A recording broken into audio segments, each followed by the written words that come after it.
গরুটা তো সেল হয়ে গেছে অলরেডি বস না? হ্যাঁ, এটা মানে কত সেল হয়েছে? এটা হচ্ছে 37 লাখ। 37 লাখ। কত ওজন ছিল এটার কত? এটার ওয়েট হচ্ছে 1550 কেজি। কী জাতের গরু এটা? এটা হচ্ছে ব্রাহ্মা। দাম এটা কোন কান্ট্রি থেকে আনছে? এটা হচ্ছে আমেরিকা থেকে না।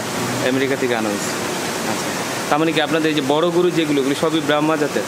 হ্যাঁ, আচ্ছা আচ্ছা। তো এগুলো আনেন কীভাবে, মানে কীভাবে এক্সপোর্ট? এগুলা প্লেনে করে আনা হয়। আচ্ছা, সরাসরি প্লেনে করে আমদানি করা হয়। হ্যাঁ, কতদিন আগে নিয়ে আসছে এগুলো? এই 4টা গরু 1 সপ্তাহ আগে আনা হয়েছে। একসাথে নিয়ে আসছে 4টা? হ্যাঁ, আচ্ছা। আচ্ছা, এই যে গরুটা এটার নাম বস, তাই না? তো এটা কি মানে আপনার বসে কি এটার নাম রেখেছে না আগে থেকে এটার নাম বস? এটার নাম অলরেডি আগে থেকে রাখা হয়েছে। আগে থেকেই বস রাখা হয়। আচ্ছা, তো আসলে এই যে বস গরুটা এটা কি খায় এটা আসলে? এটা সকালে দেওয়া হয় ঘাস, সাইলেন্স, খেয়ার আর একটু দুধ দিয়ে হালকা একটু পানি দিয়ে মিক্সার করে দিলে খায়। আবার দুপুরে দেওয়া হয় যেরকম অনেক পদের ভুসি আছে আমাদের। ভুসি একবার যদি ভুসি না পানি দেওয়া বেশি করে পাতলা করে জাও আছে, রাব আছে দিয়ে পাতলা করে মাখাই দিয়ে একবারে খেয়ে ফেলে। আচ্ছা, এটা কি গোসল করা হয় যে? হ্যাঁ, দিনে 2বার গোসল করা হয়।